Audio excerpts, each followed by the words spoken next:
Hey everyone. I've had one of these TCR testers for a while now.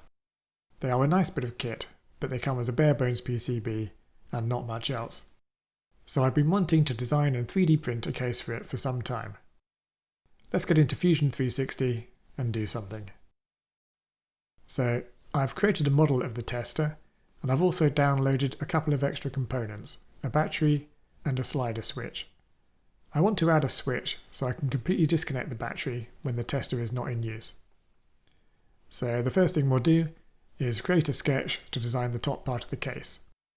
I'll project geometry from the tester through to the sketch, and I'll turn all of this into construction lines.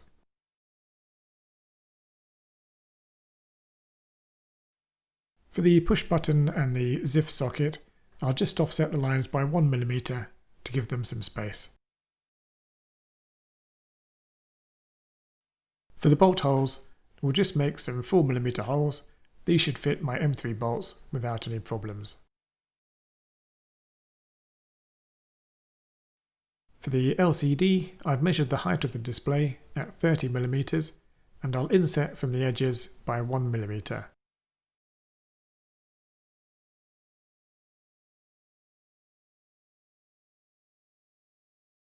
I'll also add some additional circles around the bolt holes to this sketch.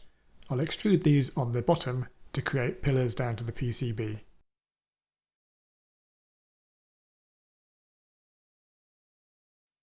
For the case sides, I'll just offset from the PCB by 2mm and make them 2mm wide.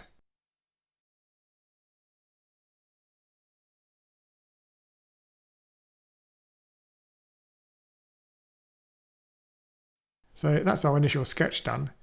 If we extrude this, we can see what it will look like.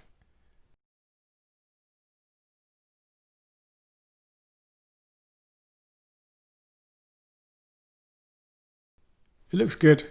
I just need to go back and make room for the ZIF lever on the socket. I'll make a couple of sketch lines to chop out a section for this and remove it from the extrusion.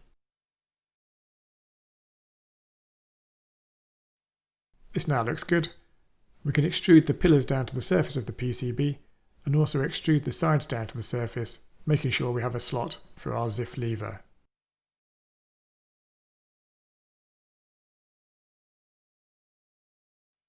With that done, we can now extrude down the full height of the case. I'll need to make another sketch just to get the complete sides.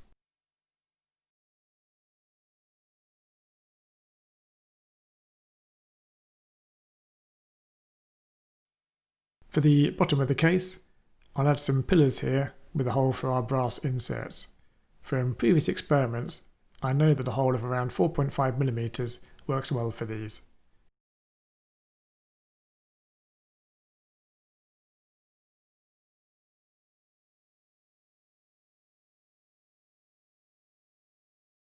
We can now extrude the base.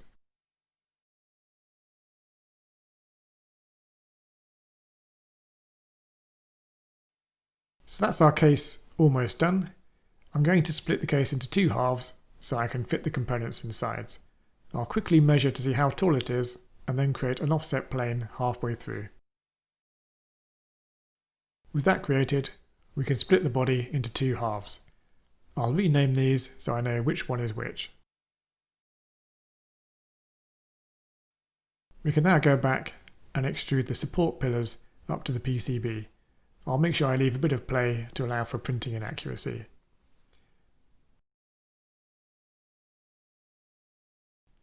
The next thing I want to do is position the slider switch.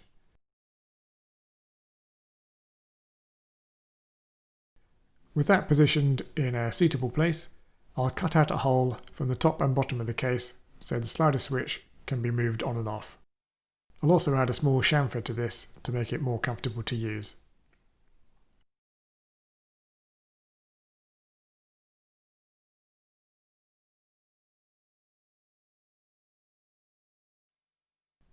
We now need to add some support for the switch so that it's held in place.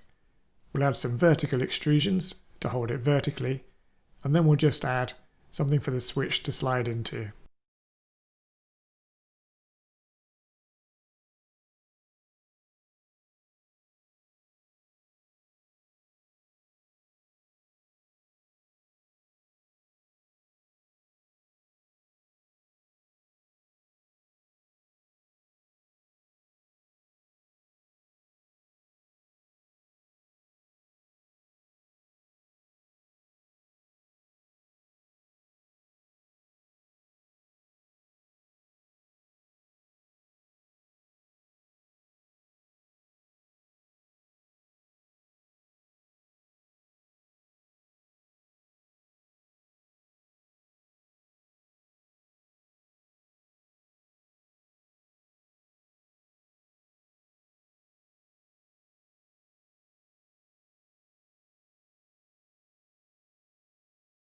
That should be perfect.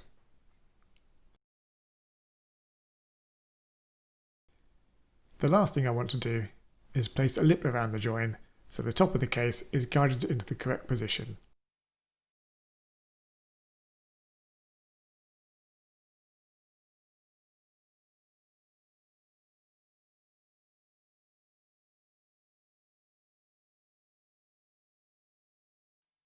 I'll add a chamfer to this overhang to help with the printing.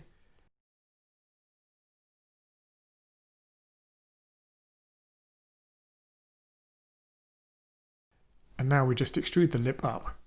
I'll add a small fillet to the lip and also to the top just to make it easier to slide the top over.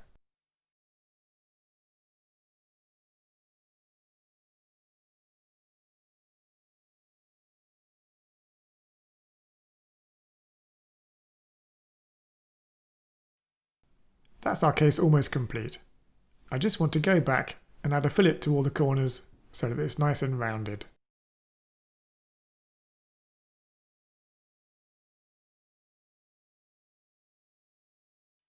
We can easily rewind ourselves back to the original case, select all the edges and apply a fillet.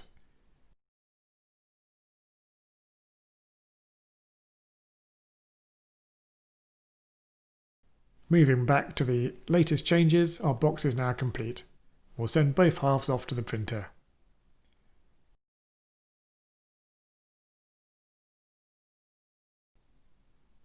Assembly is pretty quick and simple. We insert the brass thread inserts using our soldering iron.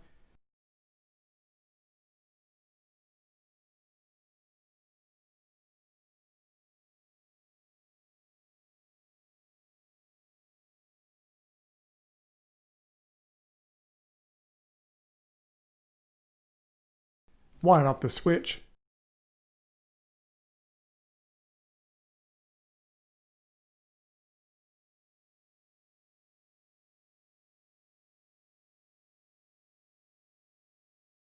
And then screw the box together with some N3 bolts.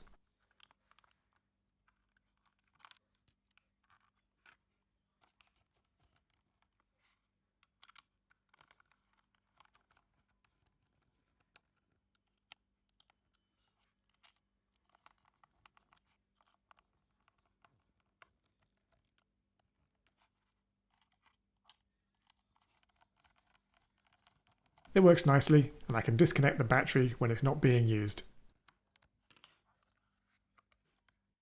Thanks for watching, and I'll see you in the next video. Don't forget to subscribe.